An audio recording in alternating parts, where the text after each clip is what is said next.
Samuel 5 Minute. Bersama dengan saya kali ini Pendeta Christian Talutu. Sebelumnya saya ingin menyapa kita semua.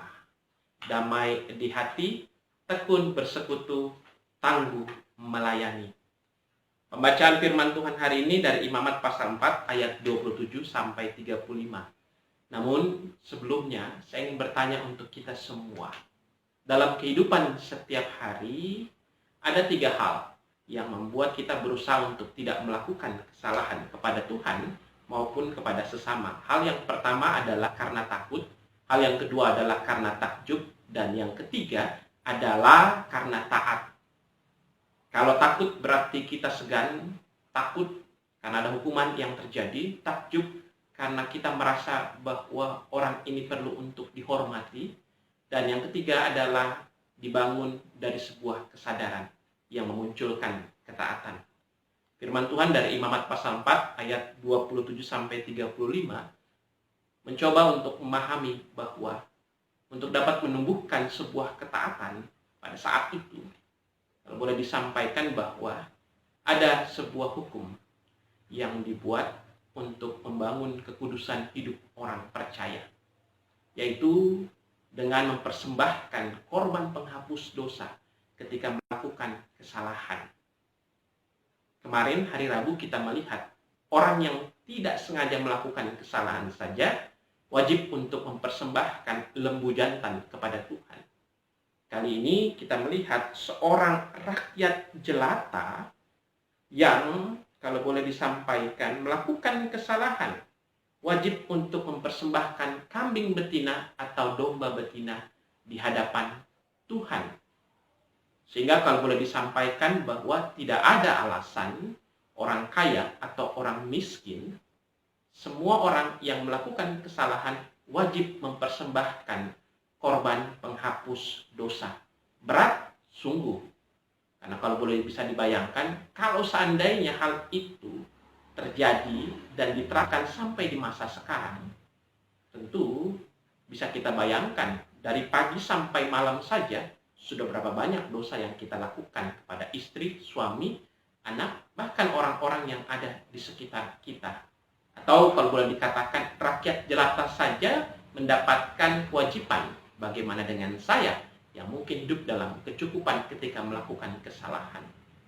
Di balik situasi yang ada, hukum yang diberikan tujuannya adalah supaya orang berusaha untuk mempertimbangkan agar tidak melakukan kesalahan. Bersyukur bahwa Tuhan tahu manusia tidak akan bisa untuk dapat melakukan hal semua itu. Sehingga diutuslah Yesus Kristus Sang Putranya untuk menebus setiap kesalahan dan mengampuni dosa kita. Tetapi bukan berarti bahwa orang bebas melakukan kesalahan dan dosa. Ada 2 hal yang harus dilakukan dan dipahami. Bahwa ada sebuah pengakuan, sekaligus harus ada sebuah perubahan di tengah-tengah hidup sebagai orang yang telah diampuni oleh Tuhan. Masa-masa yang ada saat ini tentunya masa-masa yang membuat kita merasa sulit. Semua kita ada dalam tekanan di tengah-tengah pandemi COVID-19 saat ini. Semua kebutuhan meningkat, tapi mungkin pendapatan kita berkurang saat ini. Di tengah-tengah kondisi yang ada, saya mau menggambarkan, seringkali kita ada dalam pilihan dan harus memilih.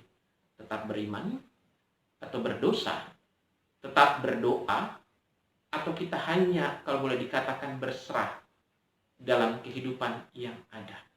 Semua pilihan itu ada di tangan kita, dan hendaknya kita selalu melakukan apa yang Tuhan inginkan.